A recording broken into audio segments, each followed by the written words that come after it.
Mari jemaat yang dikasihi Tuhan, kita akan bersama-sama memperkatakan apa yang dimaksud dengan Pentakosta ketiga dan Mazmur 91.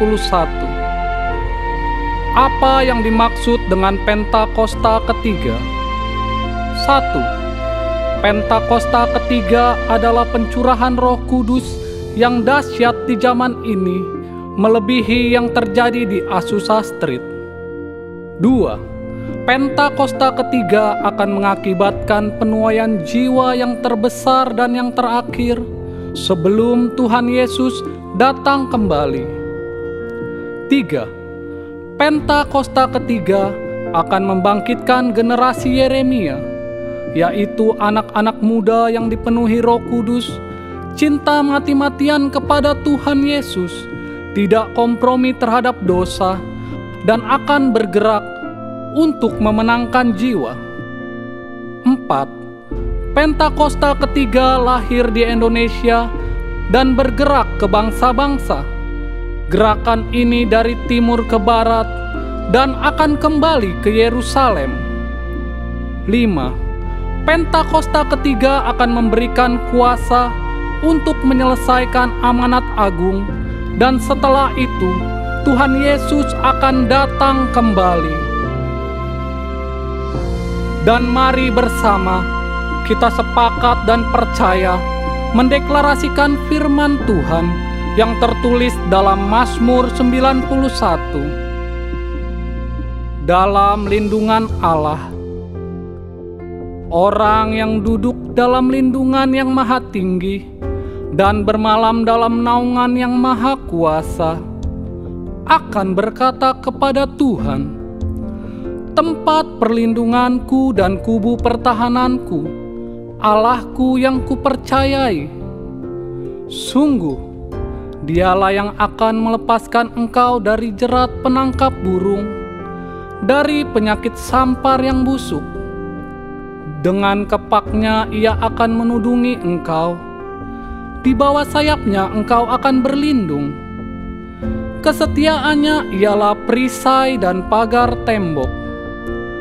Engkau tak usah takut terhadap kedahsyatan malam, terhadap panah yang terbang di waktu siang, terhadap penyakit sampar yang berjalan di dalam gelap, terhadap penyakit menular yang mengamuk di waktu petang. Walau 1.000 orang rebah di sisimu dan 10.000 di sebelah kananmu, tetapi itu tidak akan menimpamu. Engkau hanya menontonnya dengan matamu sendiri dan melihat pembalasan terhadap orang-orang fasik. Sebab Tuhan ialah tempat perlindunganmu, yang maha tinggi telah kau buat tempat perteduhanmu. Malapetaka tidak akan menimpa kamu, dan tulah tidak akan mendekat kepada kemahmu. Sebab malaikat-malaikatnya akan diperintahkannya kepadamu untuk menjaga engkau di segala jalanmu. Mereka akan menatang engkau di atas tangannya, supaya kakimu jangan terantuk kepada batu. Singa dan ular tedung akan kau langkahi. Engkau akan menginjak anak singa dan ular naga. Sungguh, hatinya melekat kepadaku, maka aku akan meluputkannya. Aku akan membentenginya, sebab ia mengenal namaku. Bila ia berseru kepadaku, aku akan menjawab. Aku akan menyertai dia dalam kesesakan. Aku akan meluputkannya dan memuliakannya. Dengan panjang umur akan kukenyangkan dia, dan akan kuperlihatkan kepadanya keselamatan daripadaku. Haleluya! Amin.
Mari saya mengundang kita bangkit berdiri.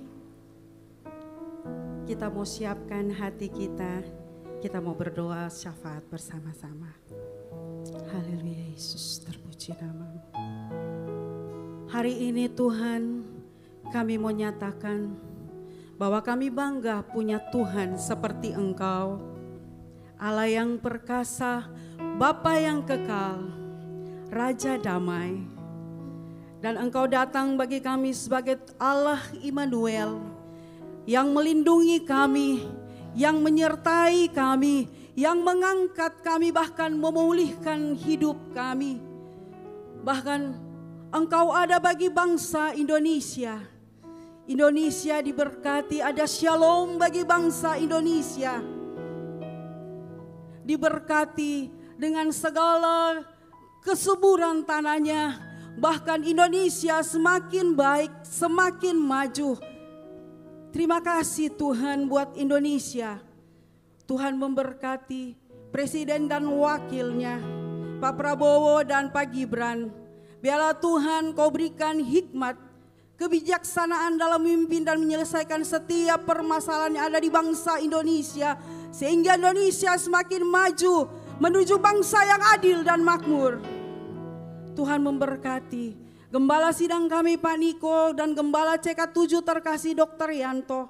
Kuasa kasih urapan-Mu mengalir dalam kedua hamba-Mu ini Tuhan.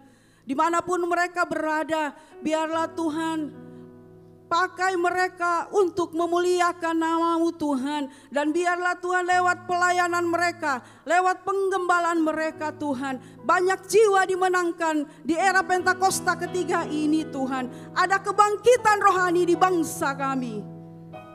Tuhan memberkati generasi Yeremia. Biarlah generasi ini Engkau bangkitkan iman mereka Tuhan. Semakin hari semakin melekat kepada Kristus.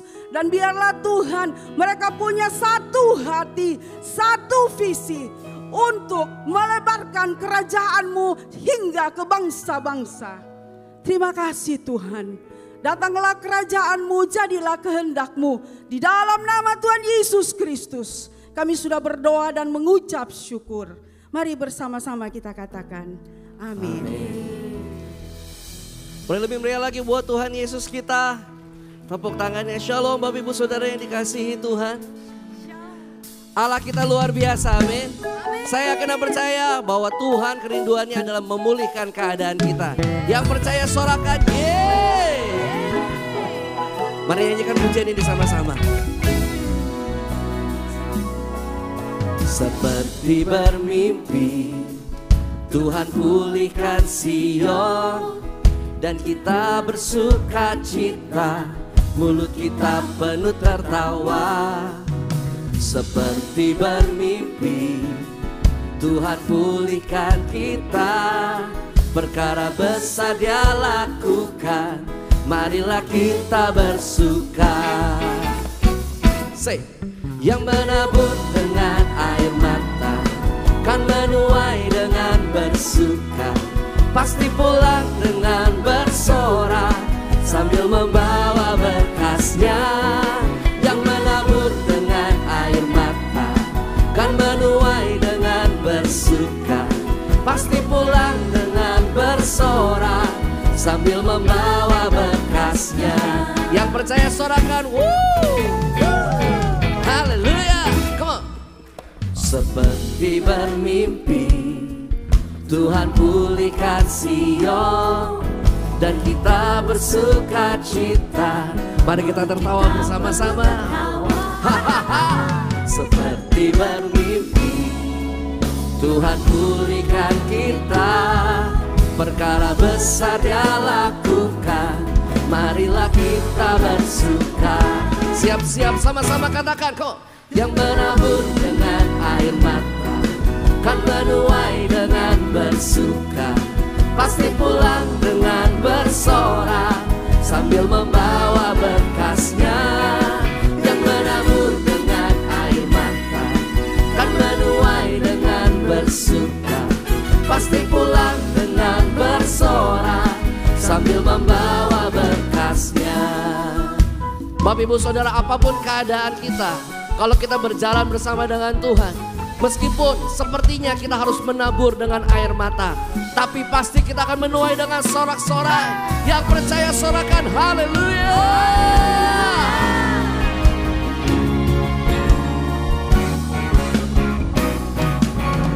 Mari dengan iman nyatakan Bapak Ibu Saudara. Yang menabur dengan air mata kan menuai dengan bersuka, pasti pulang dengan bersorak sambil membawa berkat. Sekali lagi kok. Yang menabur dengan air mata kan menuai dengan bersuka, pasti pulang dengan bersorak. Mari bersama-sama nyatakan. Yang menabur dengan air mata kan menuai dengan bersuka, pasti pulang dengan bersorak sambil membawa berkasnya. One more time. Kan menuai dengan bersuka, pasti pulang dengan bersorak sambil membawa berkasnya, sambil membawa berkasnya, sambil membawa berkasnya. Yang percaya sekali lagi sorakan amin. GBI PRJ, saya percaya kita semua siap untuk menuai, siap menjadi saksi Tuhan. Bersama-sama sorakan. Kasih tepuk tangan yang meriah untuk Allah kita. Haleluya.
Hidup kami untuk Tuhan. Yang siap katakan amin.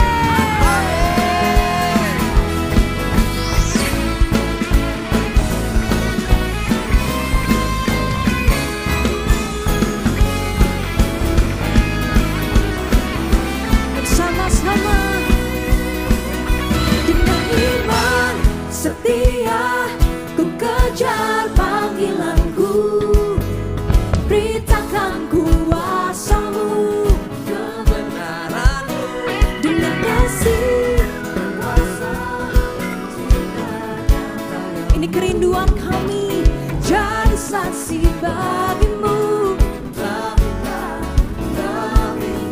GBI PRJ dengan iman setia ku kejar panggilanku, beritakan kuasa-Mu, kebenaran.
kasih Tuhan. Engkau yang siap memberitakan kebenaran Tuhan. Bersama-sama sorakan amin. Sorakan haleluya. Sebelum duduk boleh tengok kanan kirinya sambil bilang mari kita menjadi saksi Tuhan. Mari kita menuai. Silakan duduk Bapak Ibu yang dikasihi Tuhan Yesus.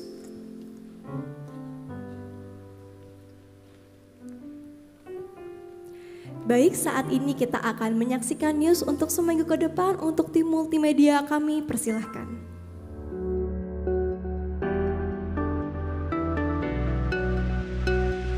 Shalom.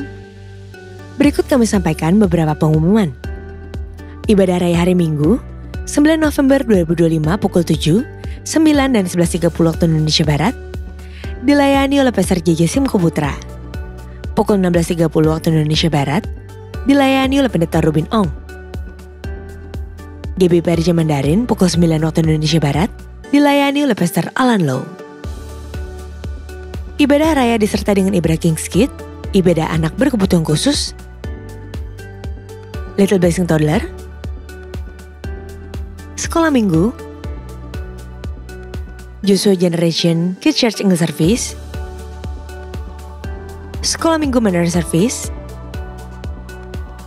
Ibadah Junior Church Indonesian Service, 316 Youth English Service,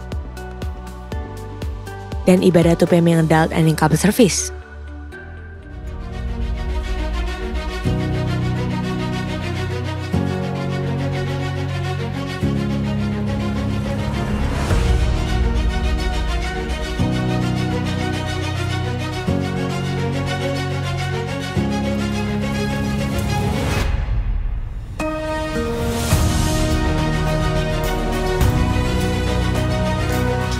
Kuncinya hukum kasih tadi, mengasihi Tuhan dengan segenap hati, mengasihi sama manusia seperti diri sendiri. That's it, very simple.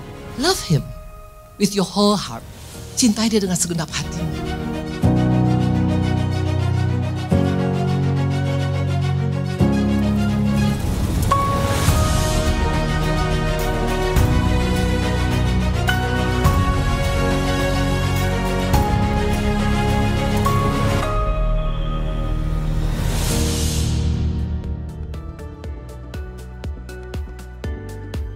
Unit Pelangi Jemaat akan mengadakan penyerahan anak pada hari Minggu 23 November 2025 pukul 11.30 waktu Indonesia Barat.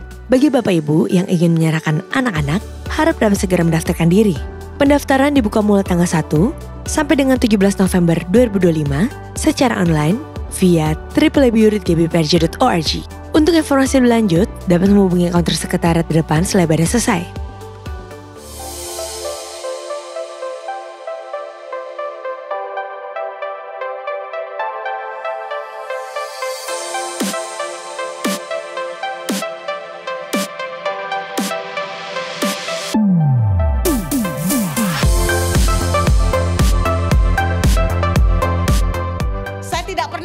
Dari 1 jam, tapi saya tidak pernah melewatkan 1 jam tanpa doa. Berarti berapa lama doanya Bapak Ibu? Dari situ saya mengerti doa membangun relationship dengan Tuhan. Bukan Anda duduk berlutut, lipat tangan, mata dipejamkan. Bahkan ketika Anda potong sayur, Anda ngobrol dengan Tuhan, hati ketemu dengan hati, itu pun membangun mesbah. Kalau dengan cara seperti ini, mungkin nggak kita membangun mesbah setiap hari?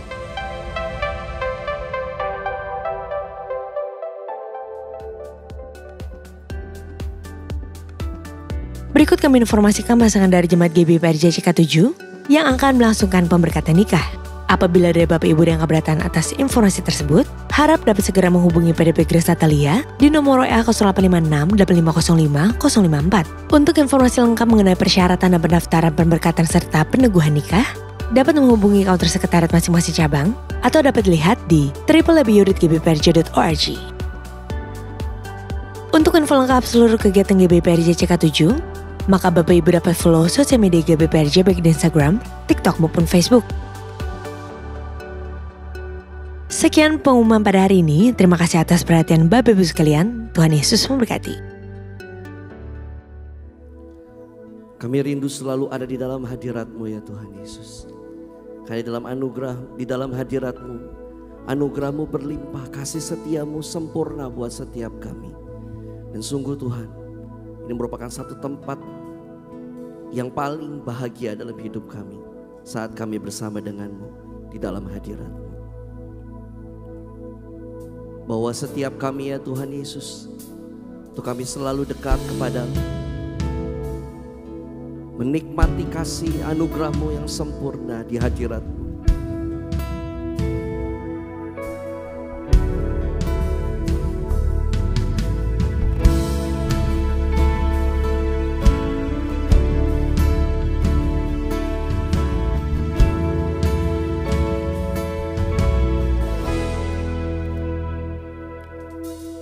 Ku rindu diam di bait-Mu, menikmati anugerah-Mu.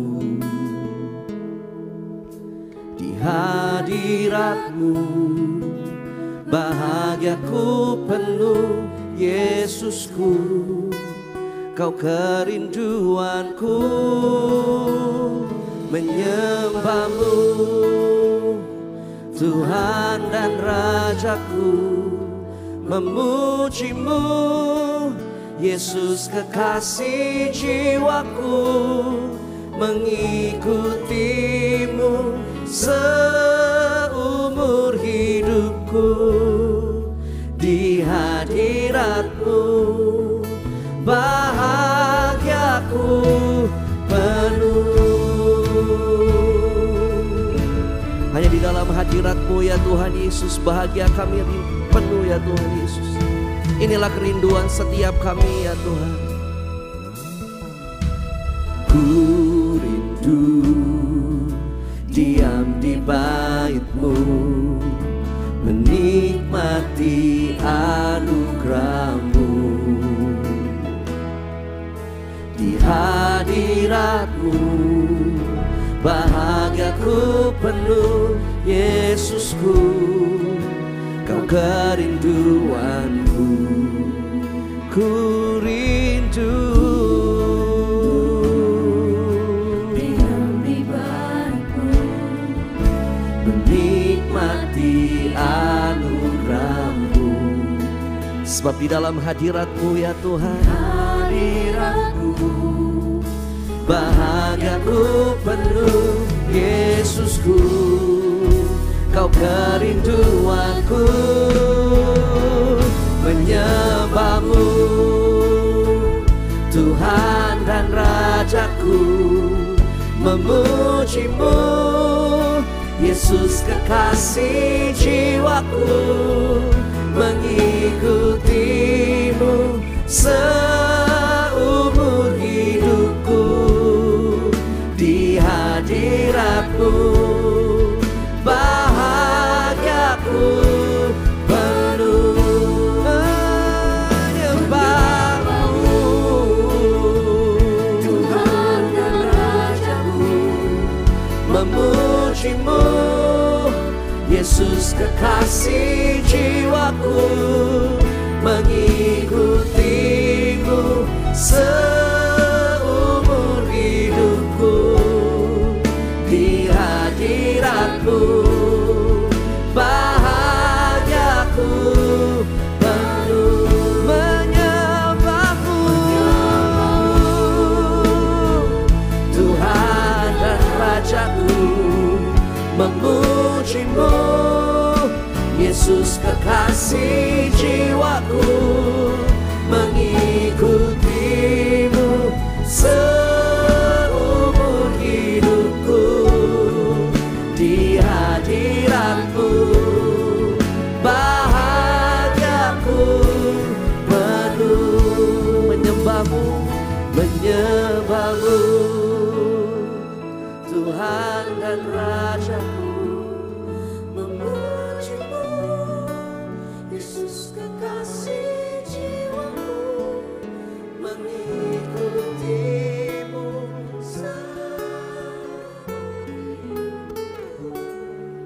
di hadirat-Mu bahagiaku. Boleh lebih lagi nyatakan, menyembahmu.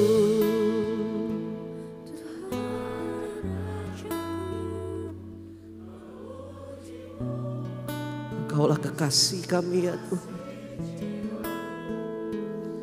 Mengikutimu seumur hidupku.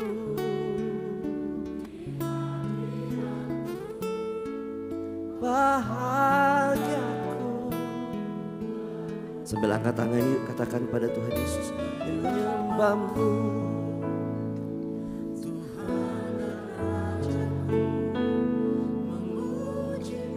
Tidak ada yang lebih indah selain menyembah dan memuji-Mu ya Tuhan. Di dalam hadirat-Mu. Seumur hidupku di hadirat-Mu, bahagiaku penuh. Mari sama-sama nyatakan, menyembah-Mu Tuhan dan Rajaku, memuji-Mu Yesus kekasih jiwaku, mengikuti-Mu seumur hidupku, di hadirat-Mu bahagiaku. Mari sekali lagi nyatakan, menyembah-Mu Tuhan dan Rajaku, memuji-Mu Yesus kekasih jiwaku, mengikuti-Mu seumur hidupku, di hadirat-Mu bahagiaku penuh. Di hadirat-Mu bahagiaku penuh. Dalam hadirat-Mu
masuk dalam rencanamu Bapa.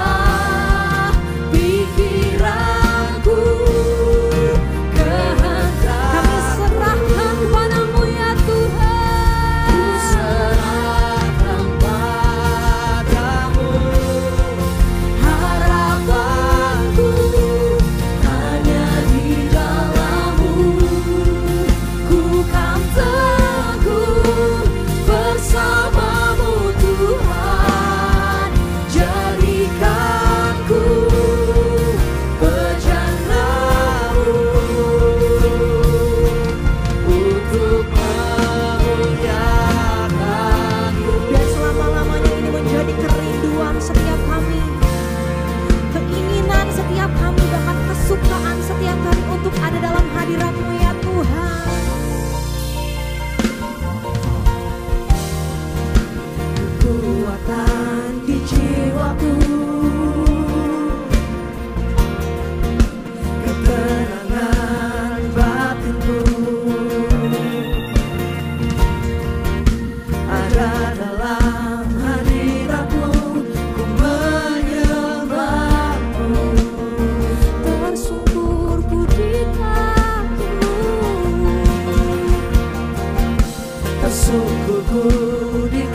Dengarlah seruan kami Tuhan Yesus.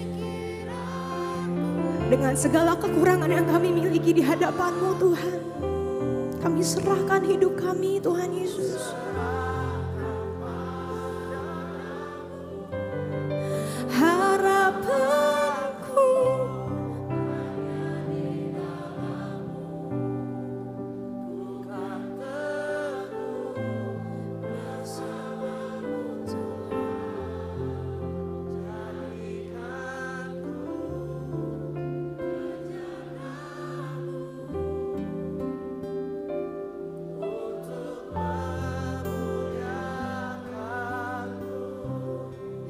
mengiringmu seumur hidupku, masuk dalam rencana-Mu Bapa.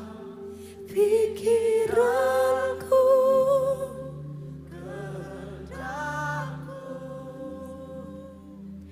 ku serahkan padamu. Harapanku hanya di dalam-Mu, ku kan teguh bersama-Mu Tuhan. Jadikanku berjalan-Mu untuk memuliakan-Mu, untuk memuliakan-Mu, untuk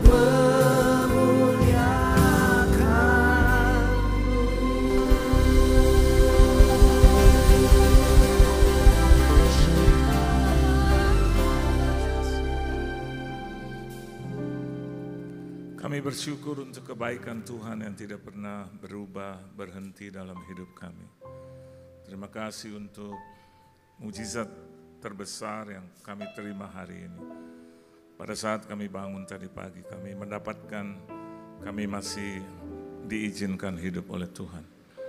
Bahkan lebih dari itu, kami juga akan menikmati sebagian dari perkataan firman-Mu. Berkata-kata Engkau Tuhan, kuasai ruangan ini, bahkan ruangan hati kami yang terdalam, hibur, tegur, nasihati dan berkati kami. Supaya ketika kami keluar dari rumah-Mu ini, kami boleh berjalan dengan kepala tegak, layaknya seorang pemenang di hadapan Tuhan. Di dalam nama Tuhan Yesus Kristus kami sambut firman-Mu, haleluya, amin. Beri tepuk tangan dulu yang meriah buat Tuhan. Silakan saudara duduk. Shalom saudara. Kehormatan bagi saya boleh melayani Tuhan dimanapun saya ditempatkan. Hari ini saya ada di sini, terima kasih buat Tuhan Yesus Kristus yang mengundang saya, tuan rumah juga di tempat ini, gembala, koordinator dan juga seluruh jemaat Tuhan yang dikasihi oleh Tuhan. Saudara bersukacita, amin. Kita buka Alkitab kita di dalam Ibrani pasal yang kelima, ayatnya yang ke-7.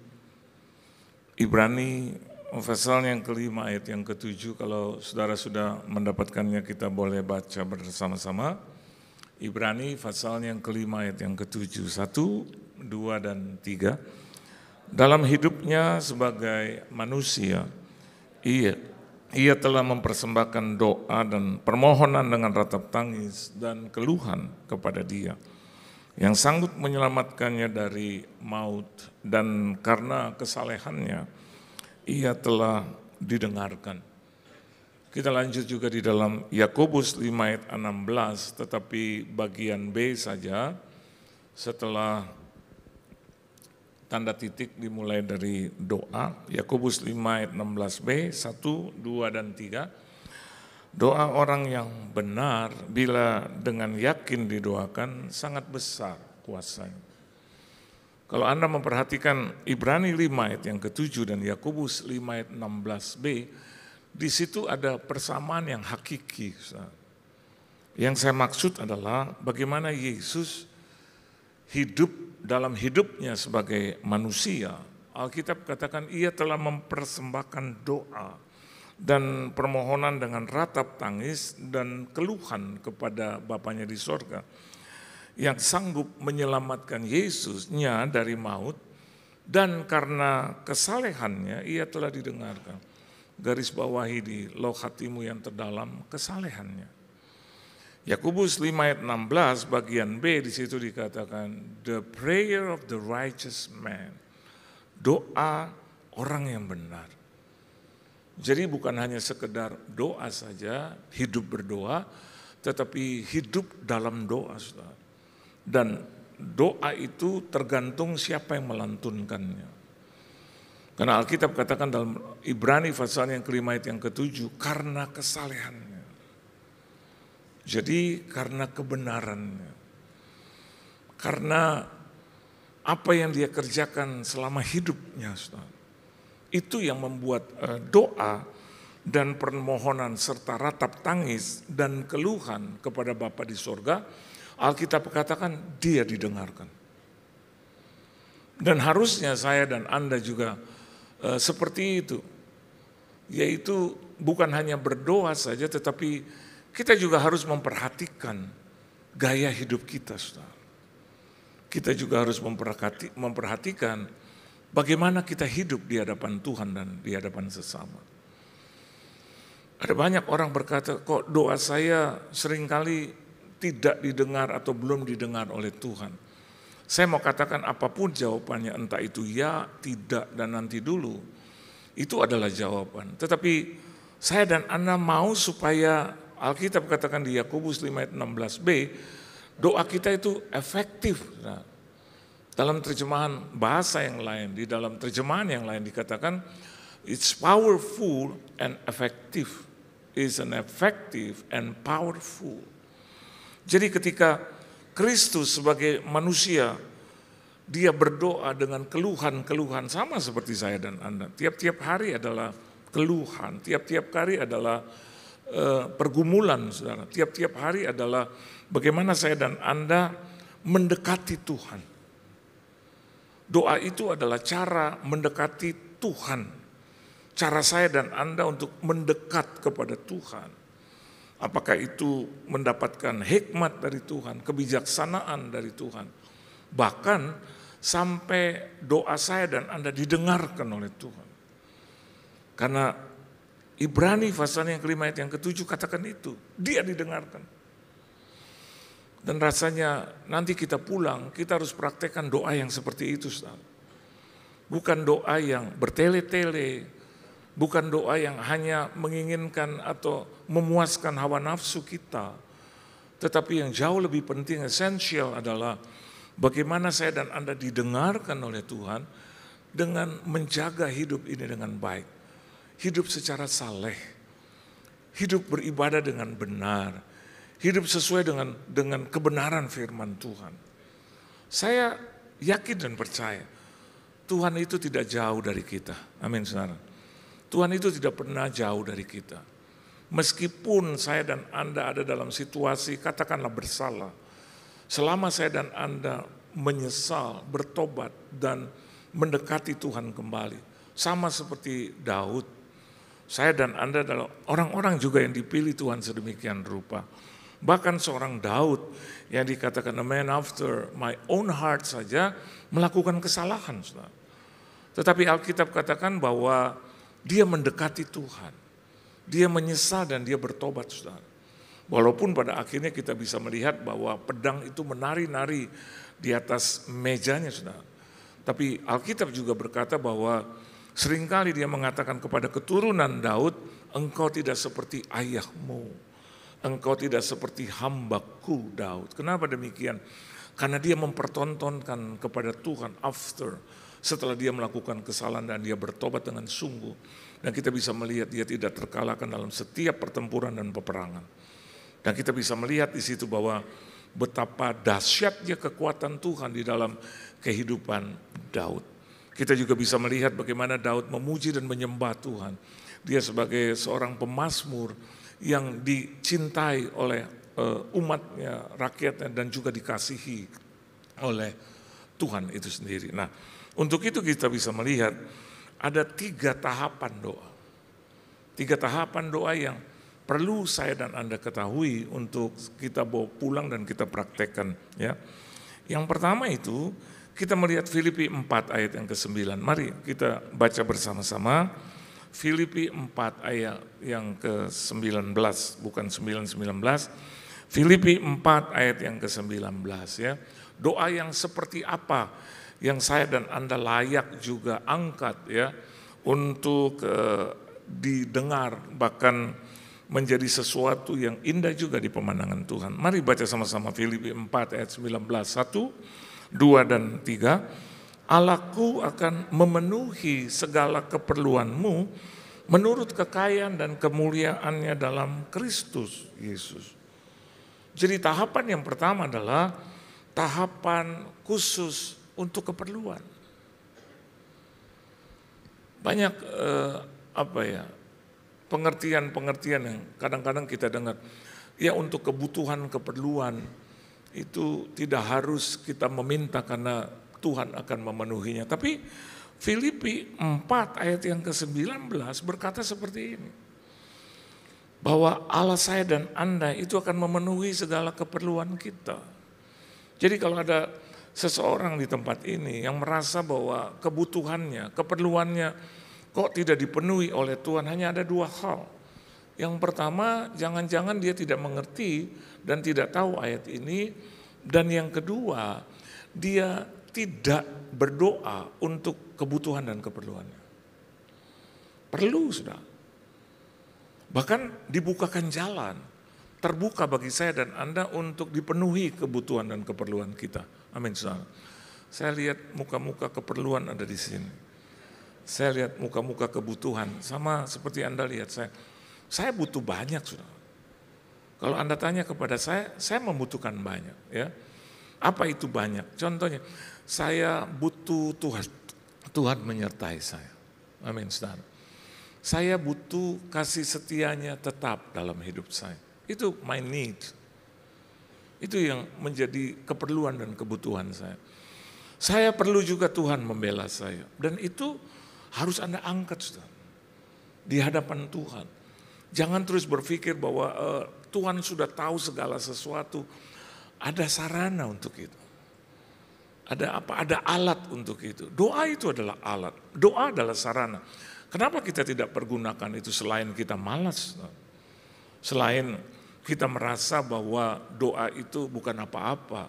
Doa itu tidak menghasilkan apa-apa. Alkitab katakan tadi, the prayer of the righteous man, effective, powerful. Dan yang kedua, ajar dan buat diri kita sedemikian rupa, atur diri kita, supaya saya dan Anda itu menjadi orang-orang yang benar di pemandangan Tuhan. Dan kalau sudah seperti itu, tidak ada halangan apapun supaya Anda dan saya dipenuhi kebutuhan dan keperluan. Selalu kan kita berdoa tentang kebutuhan keperluan, ya. Keperluan untuk tetap sehat di dalam kehidupan, supaya tetap bisa bertahan di dalam pergumulan dan penderitaan, itu kebutuhan kita. Saya yakin dan percaya without God, Alkitab katakan, Yesus katakan, di luar aku engkau tidak bisa berbuat apa-apa. Jadi kenapa kita keluar, kita harus masuk ke dalam. Ini yang pertama. Yang kedua, bukan hanya keperluan dan kebutuhan. Kita melihat Filipi 4 ayat yang ke-6. Mari kita baca sama-sama saudara. Filipi pasal yang keempat ayat yang ke-6. 1, 2, dan 3. Janganlah hendaknya kamu khawatir tentang apapun juga. Terus, tetapi nyatakanlah dalam segala hal keinginanmu kepada Allah dalam doa dan permohonan ucapan syukur. Amin saudara. Apakah kita tidak boleh untuk meminta keinginan kita? Boleh. Boleh. Apakah Tuhan akan menjawab itu? Iya. Tapi Alkitab katakan pertama kali kita jangan rasa khawatir terlebih dahulu supaya saya dan Anda bisa berdoa dengan tenang. Jadi saya dan Anda harus menenangkan diri, keluar dari rasa takut, dan kita meminta kepada Tuhan segala keinginan kita dalam segala hal. Jadi ini tahap yang kedua. setelah Anda dan saya berdoa untuk kebutuhan dan keperluan, kita masuk dalam tahap yang kedua, klasifikasi daripada doa itu sendiri, yaitu kerinduan, keinginan. Saya minta supaya Tuhan memberkati saya. Saya minta supaya Tuhan mengampuni saya. Saya punya keinginan yang juga banyak, saudara. Saya mau pada saat saya melayani dimanapun, saya bisa disertai oleh Tuhan begitu hebat. Saya mau, ini keinginan saya, dan saya rasa itu tidak bertentangan dengan kemauan Tuhan juga, atau yang menjadi kehendak Tuhan. Jadi bukan hawa nafsu untuk memuaskan hawa nafsu saya.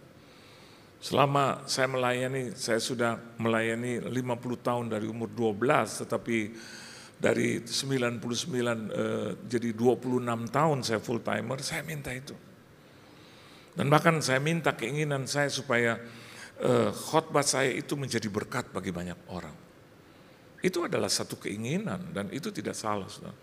Saya minta supaya hadirat Tuhan kuat dalam khotbah saya. Bahkan saya minta bahwa khotbah saya menjadi khotbah yang terbaik supaya ketika jemaat itu pulang, mereka diberkati, saudara. Bahkan saya minta dengan Tuhan selalu jam 3 pagi, apalagi khususnya itu pada malam minggu itu, saudara, ya, 2:30 pagi Tuhan sudah bangunkan saya. Pasti tiap minggu pagi itu. Dan saya minta kepada Tuhan supaya Tuhan berikan hikmat, kebijaksanaan, akal budi, marifat. Ini keinginan saya. Dan saya juga sudah ukur gitu, bukan saya terlalu self confidence, tapi saya ukur bahwa ini tidak bertentangan dengan kehendak Tuhan. Saya mau supaya orang-orang yang mungkin menderita sakit, yang pecah pembuluh darah, saudara, atau yang ada dalam kelumpuhan, atau yang ada di dalam stroke, saya meminta supaya Tuhan menyembuhkannya. Dan saya minta itu seketika atau mungkin dalam proses. Saya mau tangan saya menjadi tangan kepanjangan Tuhan. Dan ini adalah keinginan saya. Dan ternyata Alkitab dukung itu. Apa keinginanmu hari ini? Apakah keinginanmu ingin melihat suamimu bertobat? Nyatakanlah itu dalam doa dan permohonanmu dengan ucapan syukur. Amin, saudara. Artinya ketika suamimu ada di dalam katakanlah pecah pembuluh darah, stroke, ya, lumpuh, ya, ucapkan syukur. Bukan karena dia stroke, dia lumpuh, tetapi ucapkan syukur bahwa Tuhan menyertai Anda dan suamimu sampai hari ini. Dan saya juga berdoa, keinginan saya sampai Tuhan Yesus datang kali yang kedua. Bahkan ketika kita diangkat, ataupun ketika maut lebih cepat daripada kedatangannya kali yang kedua. Saya minta supaya seumur hidup, ini keinginan saya, istri dan saya dijagai dalam hal pernikahan. Dalam hal pernikahan. Dan tidak ada keinginan yang lain daripada itu selain saya mau setia sama dia. Dan dia juga setia dengan saya. Dan kalau saya ukur, yang saya minta itu tidak bertentangan dengan kehendak Tuhan. Amin, saudara. Jadi kalau Anda punya jalur itu, Anda diberikan jalan untuk itu, saya rasa bahwa saya dan Anda harus hidup dalam doa itu. Kenapa demikian? For our own good, juga untuk kebaikan kita, saudara. Jadi yang pertama tentang kebutuhan, yang kedua doa itu tentang keinginan, tapi ada juga yang ketiga, tahapan yang ketiga. Coba kita lihat di dalam Matius pasal yang ke-21 ayat yang ke-22, ya. Jadi Anda bawa pulang, saya minta kebutuhan saya, dipenuhi oleh Tuhan. Dia bukan Tuhan yang pelit, amin, saudara. Dia bukan Tuhan itu yang angkuh, sombong, tidak. Dia dijauhkan dari itu. Rasanya saya dan Anda yang hidup juga dengan keangkuhan, kesombongan, bahkan dengan kemalasan untuk tidak mau mendekati Tuhan yang ramah, Tuhan yang baik itu, Tuhan yang sempurna itu, saudara. Dan yang ketiga, Matius 21 ayat yang ke-22. Yuk baca sama-sama. 1, 2, dan 3. Dan apa saja, amin, saudara, apa saja yang kamu minta dalam doa, dengan penuh kepercayaan kamu akan menerimanya. Amin, saudara. Saya pernah berdoa untuk satu ibu, ya, supaya kiranya dia dilepaskan dari penyakit. Ya. Saya berdoa untuk, mungkin dia tidak hadir di sini. Nanti siang dia hadir. Nanti siang hadir. Mudah-mudahan dia hadir. Dia seorang artis, selebriti. Satu hari dia datang kepada saya dan istri saya. Dan dia minta didoakan. Dia bilang, Pak, saya nih mau cek. Rasanya badan saya nggak enak. Saya merasa gitu, ada penyakit di tubuh saya. Pak, doakan ya, nanti saya mau periksa ke dokter. Terus saya bilang, oke, nanti saya berdoa.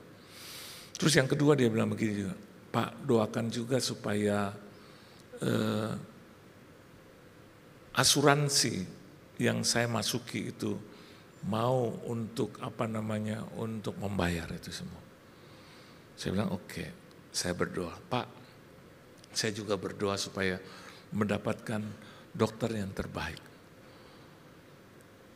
Oke, saya berdoa. Pak, saya juga minta berdoa supaya bukan hanya dokter tapi obat-obatan, Pak. Nanti kalau ternyata saya harus minum, saya mendapatkan yang terbaik. Amin.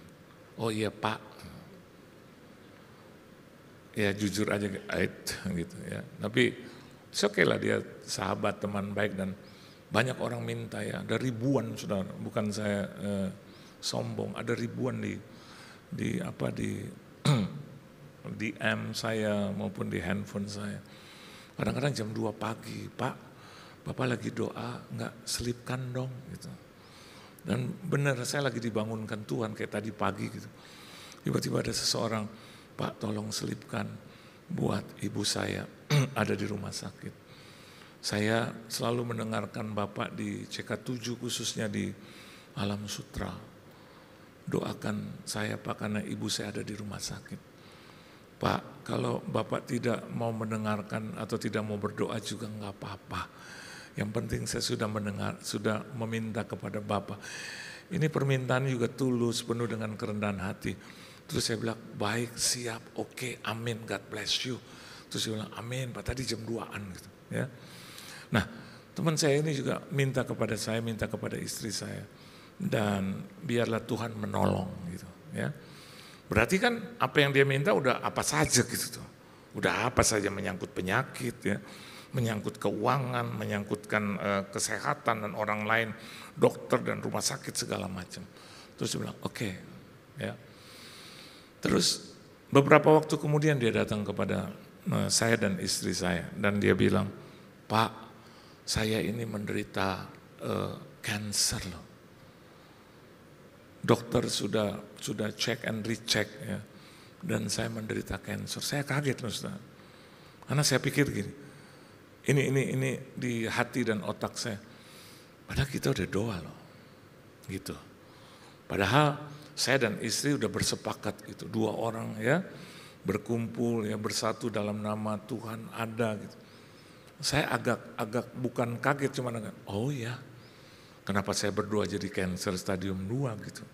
Saya mau berdoa biar dia bersih kan, tapi kenapa cancer stadium 2? Pak, doakan ya Pak ya, lebih lagi ya Pak, amin. Tapi Pak, doa yang ketiga itu Pak luar biasa loh. Kenapa? Ternyata saya di rumah sakit, saya dirawat segala macam, masuk di dalam dicek. Itu ternyata asuransi bayar saya. Oh amin, puji Tuhan. Memang pencobaan tidak akan melebihi kemampuan kita gitu ya. Oh puji Tuhan ya, udah berapa? Itu ada 170 juta dibayar oleh asuransi. Oh amin, puji Tuhan ya. Jadi saya berpikir sederhana, kalau asuransinya juga Tuhan penuhi, masakan penyakitnya Tuhan gak lalukan gitu. Dan dia seorang yang taat, Ustaz. Dia selalu hadir dalam setiap ibadah kebaktian.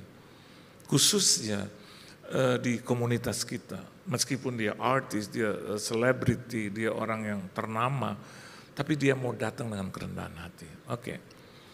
Tidak berapa lama kemudian lagi dia datang. Pak, ternyata saya harus masuk dalam kemo. Nah ini kan juga berita yang bagi saya. Oh ya. Dan kemonya Bapak tahu berapa kali? Mana saya tahu karena engkau belum kasih tahu. Dia bilang 6 kali Pak. Oh ya. Dan Bapak tahu Pak bahwa itu akan menimbulkan kerontokan di rambut saya. Dia wanita. Terus saya bilang, oh iya. Terus hati saya itu rasa gini, seperti saudara saya, teman, seperti istri saya, anak-anak saya. Kalau istri saya seperti itu, anak saya seperti itu, kakak adik-adik saya juga seperti itu, rasanya bagaimana? Dan saya selalu menempatkan diri kalau siapapun yang saya doakan, saya tempatkan itu sebagai saya pribadi atau keluarga saya sendiri. Jadi doanya bisa kusuk gitu, bisa masuk gitu ya. Bisa sampai cry, menangis. Cuman saya pikir gitu, kau udah menangis, sudah minta, terus tiba-tiba jadi cancer stadium 2, terus akhirnya harus kemo 6 kali. Dan beberapa waktu kemudian dia kemo, terus waktu kemo yang kedua, saya udah lihat kerontokan. Dan saya lihat dia di depan saya, Pak itu Pak, lihat Pak, rontok. Saya lihat, wow, oh iya. Terus dia gini, Bapak udah doa belum? Udah. Rontok ya Pak? Iya, nggak tahu. Saya cuman, I feel God. Saya cuman bisa masuk di ranah itu. Ranah selanjutnya kesembuhan itu urusan dia. Saya cuman bisa untuk berdoa mendekati Tuhan, itu aja. Dengan klasifikasi minta kebutuhan, minta keinginan, kerinduan, bahkan apa saja. Udah. Begitu yang keempat, dia sudah pakai itu sudah. Apa namanya, tutup kepala, tudung kepala. Saya tanya sama dia, gimana? Ini udah rontok semua Pak. Wah, Bapak tahu nggak? Belum tahu karena kau belum kasih tahu. Ini kalau Bapak lihat saya udah botak Pak. Oh ya, seorang terkenal, artis, cantik. Yang berapa tahun yang lalu diidolakan, hari ini. Tapi yang hebatnya, saya tetap Pak mau ibadah. Saya nggak akan pernah kehilangan jati diri saya. Saya akan tetap beriman kepada Tuhan. Seperti yang Bapak ajarkan kepada saya. Ya saya ajarkan dia, saya khotbah, saya doakan dia. Cuman yang dia terima kan gitu. Kadang ini nggak masuk di sini, Ustaz. Kadang saya yang berdoa saja, saya keluar dari pertemuan dengan dia. Saya bilang sama istri saya, kasihan. Istri saya apalagi dekat sama dia, sedekat mungkin. Bawa makanan, doakan, berikan kekuatan, nangis sama-sama. Kadang-kadang istri bilang, enggak, gitu. Enggak. Tetap Tuhan bilang sama saya, dia kekeh banget gitu. Tuhan bilang sama saya bahwa pasti sembuh. Pasti kalau di dalam Tuhan selalu ada jawaban yang baik. Saya kadang-kadang mau colek istri saya, udah mah jangan berlebihan gitu. Nanti kalau something apa bad gitu. Dan artis ini, amin bu, sampai nangis berdoa lah. Terus tiba-tiba nggak kedengeran sudah beritanya. Dan beberapa waktu kemudian dia datang kepada saya, Pak udah selesai kemonya yang ke-6. Oh iya, terus? Iya Pak, hangus lah. Waduh, Bapak tahu nggak? Dia cancer payudara. Payudara saya udah diangkat. Oh iya. Dia kayaknya mau ngomong kayaknya udah susah kali main film, main sinetron gitu. Tapi saya nggak mau masuk ke situ. Tiba-tiba dia bilang, nggak apa-apa Pak, bagi saya itu Yesus segalanya. Wow, amin, amin. Saya cuma bisa bilang amin. Saya cuma bisa berdoa untuk kamu ya. Iya. Terus satu saat malam-malam jam 10 telepon di rumah, handphone istri saya berdering. Dia 9:30 baru sampai di rumah, baru antar 2 orang sakit sampai 9:30 malam. Saya tahu kalau istri saya udah sampai malam itu pasti urusannya orang sakit. Pasti untuk kepentingan orang banyak, sahabat, atau mungkin orang-orang yang bahkan kita nggak kenal.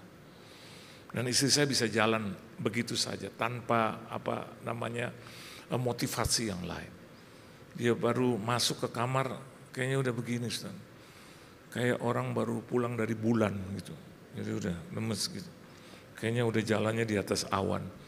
Terus saya tanya, dari mana? Ya biasalah orang sakit Pak. Oh. Yang satu pecah pembuluh darah, yang satu gejala lumpuh. Oh ya kasihan ya Maya. Biar Tuhan tolong. Telepon berdering. Istri saya angkat, ya agen asuransinya itu yang merupakan sahabat dia bilang, ibu, karena di speaker, dia sebut umpama kata ini namanya Anna lah, Anna. Saya dengar begitu kan langsung saya dalam doa, terima Tuhan, nyawanya, kau terima Tuhan dia di hadapan Engkau. Terus istri saya bilang, kapan? Kenapa? Terus asuransinya bilang, pingsan Bu, belum mati. Saya udah salah doa, terima dia Tuhan di tanganmu gitu. Jadi gini, pingsan Bu. Istri saya bilang, di mana dia pingsan? Di jalanan Bu. Nah ini juga. Langsung oke, saya ke situ. Jadi saya lagi doa terus saya berhenti. Ya. Terus saya bilang, mau kemana lagi? Ma? Dia butuh saya. Nggak kan dia cuma ngomong bahwa dia pingsan. Ya kalau terjadi apa-apa, something happen, ya udahlah. Aku jalan. Rumah sakitnya di Tangerang. Ya. Tangerang. Sopir udah pulang. Anak saya juga di luar negeri. Jadi dia nggak bisa bikin apa-apa, dia nggak bisa setir, apalagi saya gitu. Jadi dia liatin saya udah pakai Grab. Nah, Grabnya itu terus sampai di ujung. Ternyata sampai di sana ditemani dan saya tidur gitu, terus saya kunci kamar saya. Kenapa? Saya paling nggak suka dikagetin. Saya paling nggak demen lagi tidur terus tiba-tiba duk gitu ya. Dia suka begitu, bangun terus gini. Sayang, gitu saya suka kaget. Saya pikir Tuhan Yesus sudah datang gitu. Saya paling nggak bisa dikagetin. Jadi saya kunci, nah, tiba-tiba dia. Itu kan. Jadi saya buka pintu. Saya tanya, saya lihat jam 3 kurang seperempat. Terus dalam hati saya bilang, oh Tuhan, lindungi. Mau nanya, saya takutnya, ya udah di kamar mayat Pak. Jadi saya cuma, tapi dia tuh, Tuhan baik ya Pak. Kalau dia Tuhan baik, amin mah. Ya baik. Gimana keadaannya? Dia sadar loh Pak. Aku doain dia, aku temenin dia sampai jam 3 kurang. Sampai jam 2 lebih. Oh ya puji Tuhan. Langsung dia terkapar. Dan saya nggak jumpa lagi sama dia. Sampai satu hari saya ada di kafe di bawah Mall of Indonesia. Saya lagi ngobrol dengan seorang pengusaha yang punya jaringan restoran, dia minta didoakan dan dia minta juga sahabat teman yang bisa memenuhi syarat untuk ada di dalam perusahaannya. Begitu kita lagi ngobrol, datanglah artis ini. Tapi sebelumnya beberapa minggu yang lalu dia bilang gini, Pak Tuhan baik ya. Saya tanya kenapa? Bapak tahu nggak seluruh pengobatan saya, kemo, apa segala macam Pak, 1 sen pun saya tidak dikenakan biaya. Ternyata itu seluruh asuransinya bayar. Bahkan asuransi bilang bahwa ini sampai 5 miliar kita bayar. Dia bilang Tuhan baik ya Pak ya. Saya bilang amin Tuhan baik. Terus dia pegang tangan saya, bagaimana dengan kesembuhan? Jadi saya bilang pasti juga kalau dia tolong dari awal, dia akan selesaikan sampai akhir. Istri saya bilang, pasti sembuh ya Pak. Saya bilang, kan sampai akhir. Saya nggak tahu juga. Kan saya bilang sampai akhir. Jalannya kan jalan Tuhan, bukan jalan saya. Betul nggak? Jadi saya cuma bilang, Ma dengar baik, sampai akhir. Oh, dia jadi bisa mati juga. Jangan ngomong. Udah sampai akhir gitu. Karena saya lihat, saudara tahu, dokter tiba-tiba bilang kepada yang asuransi sampaikan kepada istri saya. Dia bilang begini, Bu, tahu nggak sahabat kita, Bu? Saya lagi ngopi, saudara, saya jadi dengar juga.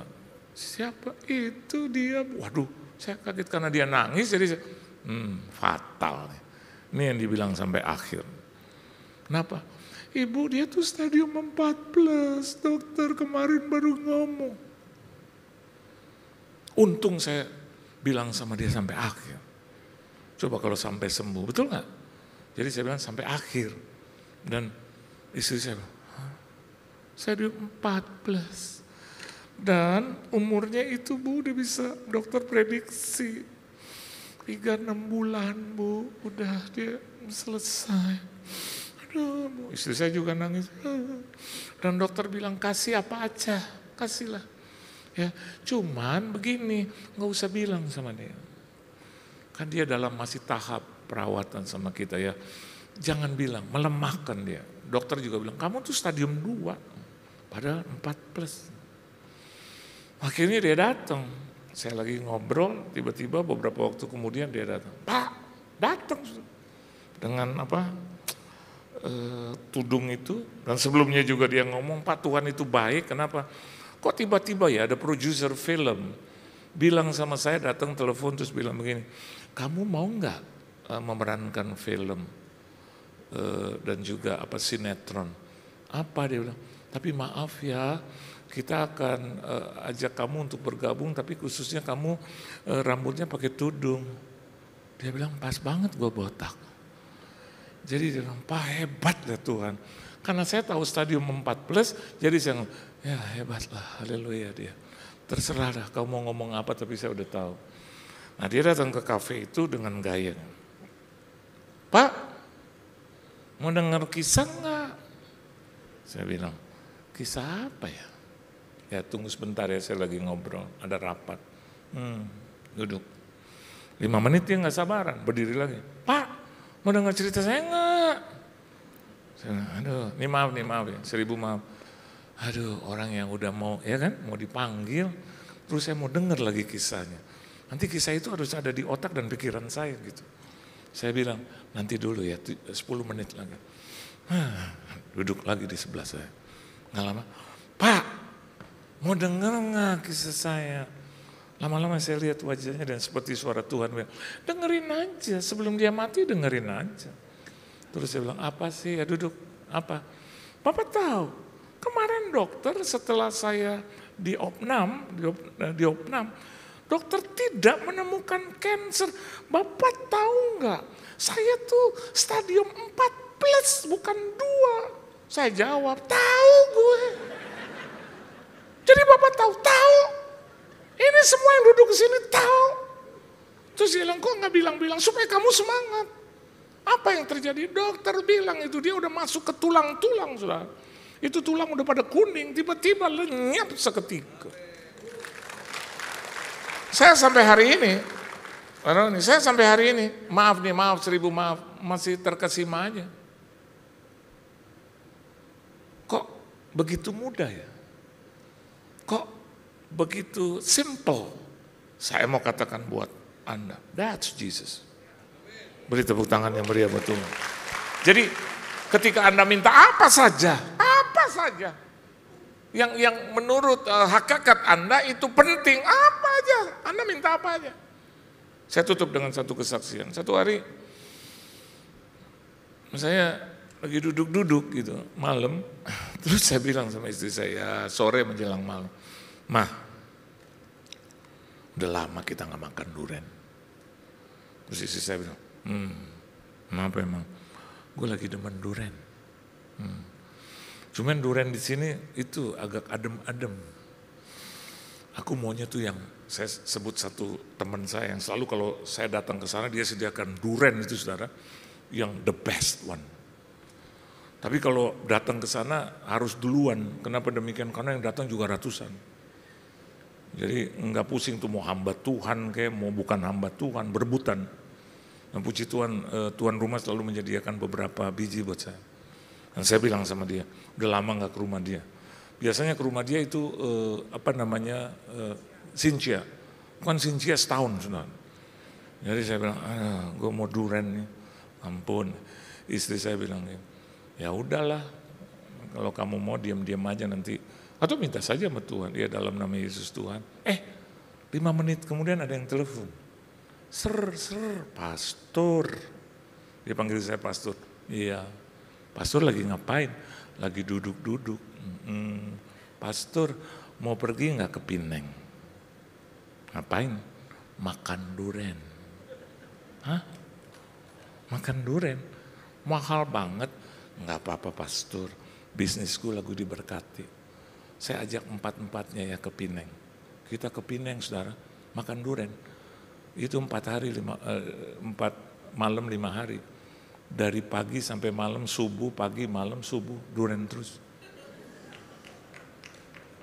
Bahkan itu orang, tahu nggak tukang durennya di mana? Ini hotel kita pas di sebelah, nggak usah kemana-mana. Dia bilang di sini, Musang King, Tupai King, Tupai King. Ini King of Kings. Waktu dia bilang King of Kings, saya bilang Yesus, Jesus. No, Jesus, no, Jesus, Christian, no, Jesus.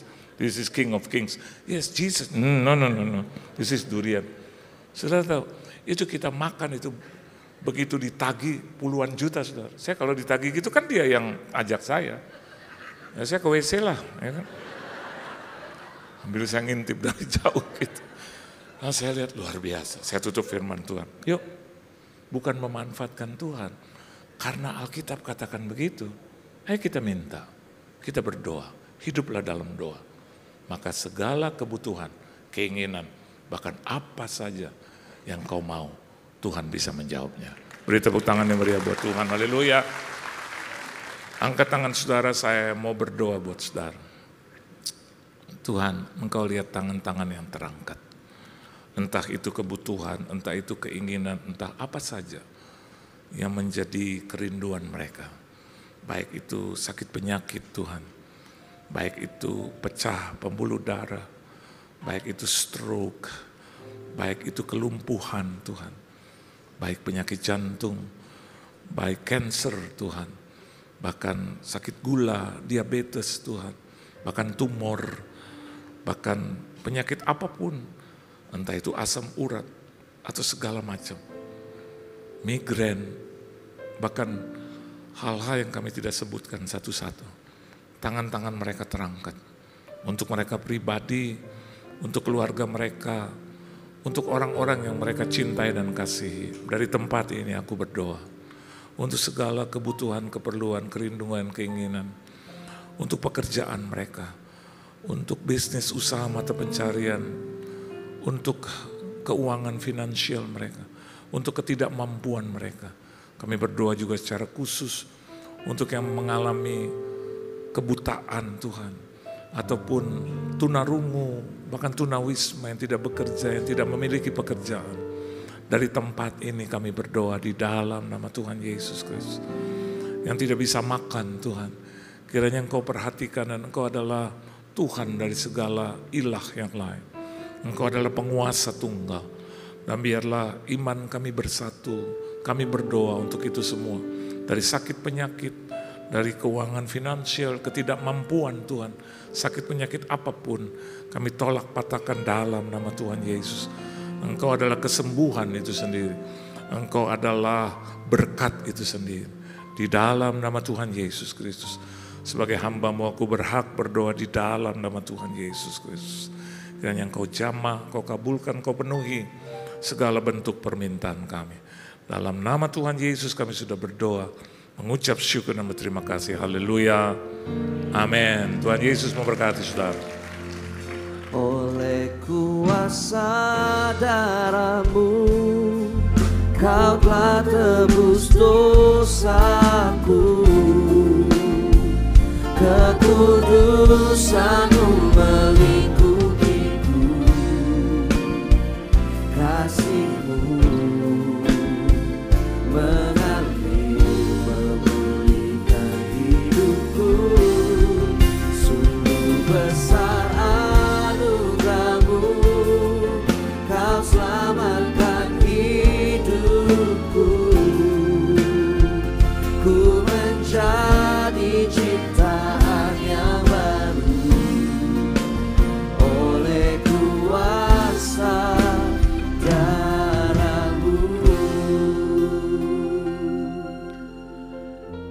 kita akan masuk dalam perjamuan kudus. Perjamuan kudus adalah suatu perjamuan kudus Tuhan itu sendiri.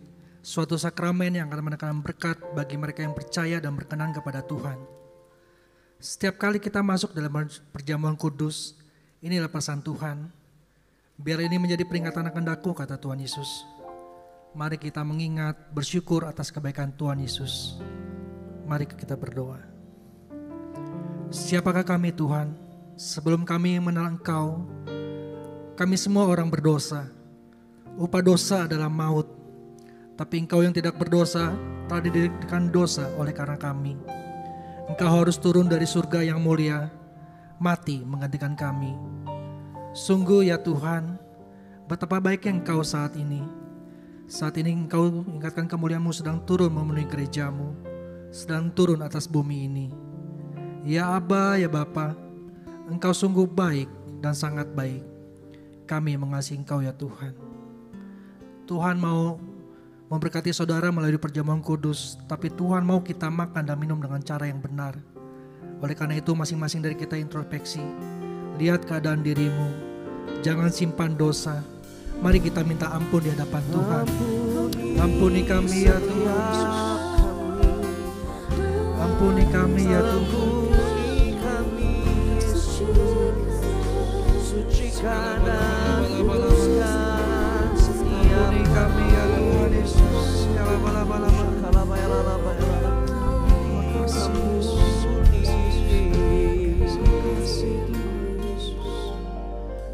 Yesus, ampuni kami Tuhan. Berkati jemaat-Mu Tuhan. Berkati para pengerja-Mu Tuhan. Kami akan masuk dalam perjamuan kudus dengan hati, dengan penuh ucapan syukur. Dalam nama Tuhan Yesus, amin. Perjamuan kudus diperuntukkan bagi mereka yang sudah percaya. Anak-anak di bawah 12 tahun jangan makan dan minum perjamuan kudus. Mari saya undang semua kita undang bangkit berdiri.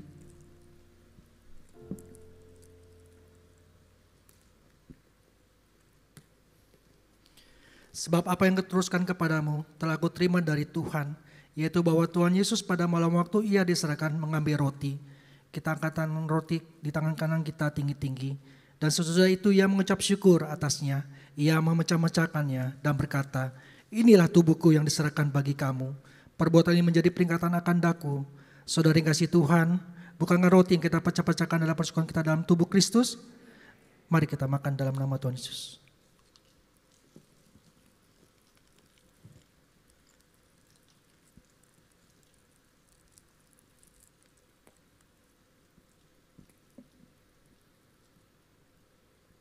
Kita angkat cawan tangan kanan kita tinggi-tinggi.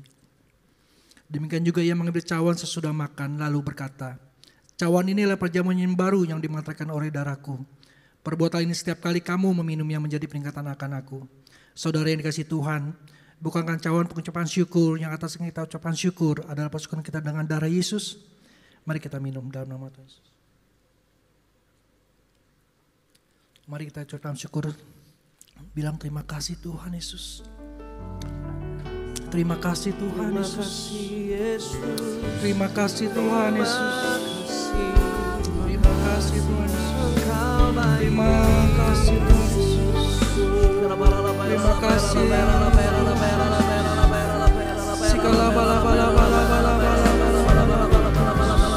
Terima kasih Yesus. Terimalah pengurapan dari Tuhan.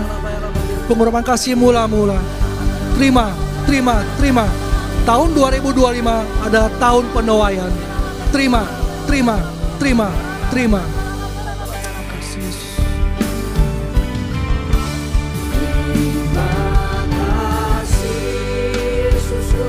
Terima kasih Yesusku. Puji syukur hanya bagi Tuhanku. Terima kasih Yesusku. Terima kasih Yesusku, puji syukur hanya bagi Tuhanku. Puji syukur hanya bagi Tuhanku. Puji syukur hanya bagi Tuhanku.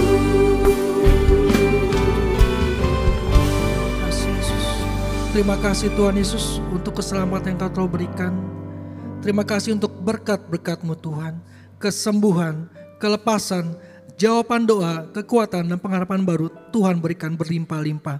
Tuhan juga akan memberkati para keluarga di tempat ini. Para suami angkat tanganmu di hadapan Tuhan. Tuhan memberkati para suami di tempat ini. Jadilah imam, raja dan nabi dalam rumah tanggamu.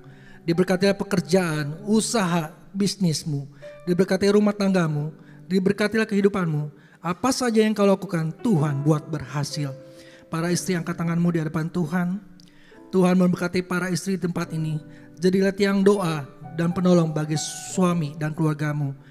Jadilah pokok anggur yang manis di tengah-tengah keluargamu. Diberkatilah kehidupanmu, melalui engkau nama Tuhan dipermuliakan. Anak-anak muda dan yang belum menikah, angkat tanganmu di hadapan Tuhan. Tuhan memberkati generasi penerus di tempat ini. Jadilah anak-anak yang takut akan Tuhan. Pengurapan Daniel 10 kali lebih cerdas dari anak duniawi Tuhan curahkan. Jagalah kekuduskan. Engkaulah generasi penerus yang disiapkan Tuhan melalui kemuliaan. Bagi yang belum menikah, Tuhan akan memberikan pasangan yang sepadan. Para single parent, angkat tanganmu di hadapan Tuhan. Tuhan memelukmu dengan kasih-Nya. Engkau tidak akan ditinggalkannya. Apa saja yang kau perlukan, Tuhan akan cukupkan. Kekuatan, penghiburan, dan berkat melimpah Tuhan curahkan kepadamu. Semua jemaat GBI PRJ yang angkat tanganmu di hadapan Tuhan. Dengan iman, hamba percaya yang sakit disembuhkan, yang terbeban berat diberikan jawaban doa, yang terikat dilepaskan. Hamba berdoa seluruh jemaat GPRJ diselamatkan oleh Tuhan. Dalam nama Tuhan Yesus kami bersyukur, haleluya. Amin. Puji Tuhan, silakan dulu kembali Bapak Ibu Saudara yang dikasihi Tuhan. Boleh saya melihat tangan-tangan yang diberkati pagi hari ini. Puji Tuhan. Terima kasih Bapak Pendeta Johan Lumondong yang sudah memberkati kami dengan kebenaran firman Tuhan. Tuhan Yesus memberkati Bapak, Ibu dan keluarga besar berlimpah-limpah. Puji Tuhan Yesus. Kita akan memberikan persembahan. Bapak Ibu Saudara, mari siapkan yang terbaik. Untuk Bapak Ibu Saudara yang membutuhkan amplop persembahan, bisa angkat tangannya, maka teman-teman pengerja akan melayani Bapak Ibu Saudara sekalian. Tapi sebelumnya dengan sukacita kami mau menyambut, apakah ada juga Bapak Ibu Saudara yang baru pertama kali hadir beribadah bersama dengan kami? Beribadah di ibadah pertama GBI PRJ, apakah ada? Bisa angkat tangannya. Semua jemaat yang setia, haleluya. Untuk Bapak Ibu Saudara yang akan memberikan persembahan melalui kris, pastikan penerimanya adalah kolektor GBI PRJ. Puji Tuhan. Dan sambil menunggu kita akan mendengarkan pengumuman. Shalom Bapak Ibu, sebelum kita memberikan persembahan ada beberapa pengumuman yang akan saya sampaikan. Yang pertama, puji syukur kepada Tuhan kalau nanti pada tanggal 14 Desember kita akan merayakan anniversary GBI PRJ yang ke-28 tahun. Puji syukur biarlah Tuhan terus akan datangkan jiwa-jiwa yang tertanam di tempat ini. Dan juga kami menghimbau untuk Bapak Ibu yang mau mensupport dalam bentuk sponsorship dapat menghubungi ke counter sekretariat di depan. Bapak Ibu, yang kedua yaitu mengenai apps GBI PRJ ya. Jadi apps GBI PRJ yang sudah terbaru sudah launching dan Bapak Ibu juga dapat mendownload melalui App Store ataupun Play Store ya. Yang kedua, bagi Bapak Ibu yang mendownload GBI PRJ yang lama, yang sebelumnya juga dapat mengupgrade atau mengupdate ya dengan versi yang baru. Terus bagi Bapak Ibu yang perlu bantuan dalam mendownload, bisa datang langsung ke counter sekretariat di depan untuk perlu bantuannya untuk mengenai apps yang ada kendala segala macam, dapat langsung ke counter sekretariat di depan. Untuk booking tiket ibadah nanti pada tanggal 14 Desember yang ke-28 tahun, bagi jemaat yang memiliki KKJ dapat dilakukan mulai hari Senin tanggal 10 November ya. Jadi 1 minggu ke depan tanggal 10 November dapat langsung membooking tiket ya pada pukul 10 pagi ya untuk tanggal 10 November. Baik, kalau sudah saya undang semua bangkit berdiri, kita akan memberikan persembahan kita buat Tuhan. Dan sekaligus kita akan tutup dalam doa berkat. Terima kasih Yesus, kami bersyukur buat semua berkat-Mu. Kami membawa persembahan sebagai wujud syukur kami. Kami percaya kami menerima kesehatan, keluarga, bisnis, dan pekerjaan yang kuliah yang terbaik. Inilah waktu memberi persembahan dalam nama Tuhan Yesus Kristus. Amin. Segalanya yang ku miliki, semuanya daripadamu, kan ku bawa persembahanku yang terbaik hanya bagimu.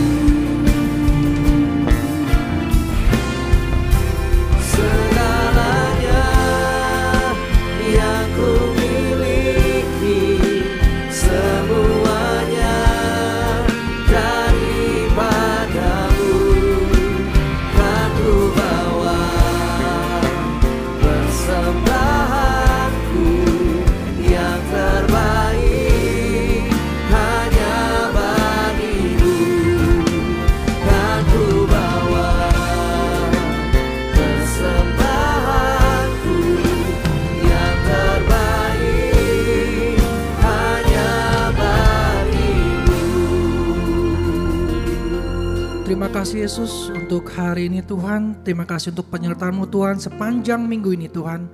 Terima kasih untuk berkat-berkat-Mu Tuhan Yesus. Dan juga terima kasih Tuhan Yesus untuk firman-Mu Tuhan. Biar firman ini Tuhan Yesus boleh menjadi kekuatan buat kami. Kami akan tangan kami buat hambanya. Terima kasih Yesus Kau telah kirimkan Bapak Pendeta Johan Rimodeng ke tempat ini Tuhan. Tuhan pakai lagi pelayanan ini Tuhan Yesus sehingga banyak jiwa-jiwa yang dimenangkan Tuhan. Berkati untuk istri, anak-anaknya dan keluarga besarnya Tuhan. Senantiasa dalam penyertaan-Mu Tuhan Yesus. Jemaat GBI pengen kasih Tuhan, terimalah berkat yang berlimpah-limpah dari Bapa di surga, cinta kasih daripada anak kita Tuhan Yesus Kristus, dan persekutuan manis dan Roh Kudus, mulai saat ini sampai Tuhan Yesus datang untuk kedua kalinya, menjemput kita di awan-awan yang permai, bahkan untuk selama-lamanya. Bagi saudara yang percaya, mari katakan, amin. Shalom Bapak Ibu Saudara, selamat hari Minggu, kiranya Tuhan terus memimpin, menuntun, dan membimbing hidup kita. Akhir-akhir ini, banyak pembicaraan mengenai nabi palsu. Beberapa orang beranggapan apabila hamba Tuhan atau pendeta berdoa dan bernubuat, lalu apa yang dia katakan belum terjadi, maka hamba Tuhan atau pendeta tersebut dianggap sebagai nabi palsu. Hal ini pernah menjadi perbincangan di awal pandemi bahkan sampai hari ini. Itulah sebabnya edisi Voice of Pentecost kali ini akan membahas mengenai kenabian yang sejati. Untuk meluruskan pandangan-pandangan dan pembahasan mengenai nabi palsu dan hukuman mati bagi nabi palsu. Di dalam Ulangan 18 ayat 20-22 dikatakan, seorang nabi palsu layak mendapatkan hukuman mati karena dua alasan. Yang pertama, mengucapkan demi nama Tuhan perkataan yang tidak Tuhan perintahkan. Yang kedua, berkata-kata demi nama Allah lain. Arti yang kedua ini sangat jelas, yaitu secara jelas menggunakan nama Allah lain. Namun, perihal alasan yang pertama, apakah tandanya seseorang mengucapkan demi nama Tuhan sesuatu yang tidak Tuhan perintahkan? Bagaimanakah mengukur perkataan tersebut terjadi atau tidak? Tentu jawabannya adalah menunggu. Sekali lagi, apakah tandanya seseorang mengucapkan demi nama Tuhan sesuatu yang tidak Tuhan perintahkan? Bagaimanakah mengukur perkataan tersebut terjadi atau tidak? Jawabannya hanya menunggu. Bisa cepat, lama, atau sangat lama. Seperti halnya mengenai hari penghakiman. Maka dari itu, terjadi atau belum terjadinya suatu nubuatan bukanlah aturan kaku dan kriteria utama untuk menentukan kenabian yang sejati. Melainkan ada beberapa kriteria lain yang lebih komprehensif atau lengkap. Pertama, kesesuaian dengan nabi lain dan firman Tuhan secara keseluruhan. Kedua, berasal dari Tuhan walaupun terkadang tidak sesuai dengan kehendak pribadi sang nabi itu sendiri. Ketiga, membawa umat ke dalam rencana Allah. Keempat, tidak mencuri kemuliaan Tuhan. Kelima, karakter nabi yang sesuai dengan karakter Allah. Kriteria ini lebih tepat untuk melihat kenabian yang sejati. Lalu, pertanyaan berikutnya, bagaimana dengan hukuman mati bagi nabi palsu dengan cara melemparinya dengan batu? Rasanya hal ini sudah tidak lagi relevan. Karena ini berarti pezina, penyembah berhala, pelanggaran yang tidak dapat diampuni juga harus dihukum mati dengan dilempari batu. Tercatat ada 36 pelanggaran dalam hukum Taurat yang layak mendapatkan hukuman mati. Secara teologis, bagi orang percaya, hukum Taurat yang bersifat hukum sipil dan seremonial sudah digenapi. Karena apa? Karena sudah digenapi oleh Tuhan Yesus. Masih ingat bagaimana Tuhan Yesus tidak menghukum seorang pezina? Hukum Taurat salah satunya kini digunakan sebagai panduan moral hidup orang percaya. Kita tidak lagi hidup di bawah hukum Taurat, melainkan hukum Kristus. Seperti yang Paulus katakan dalam 1 Korintus 9 ayat 21, bahwa kini ia hidup di bawah hukum Kristus. Kenabian yang sejati ini penting bagi kehidupan orang percaya zaman now.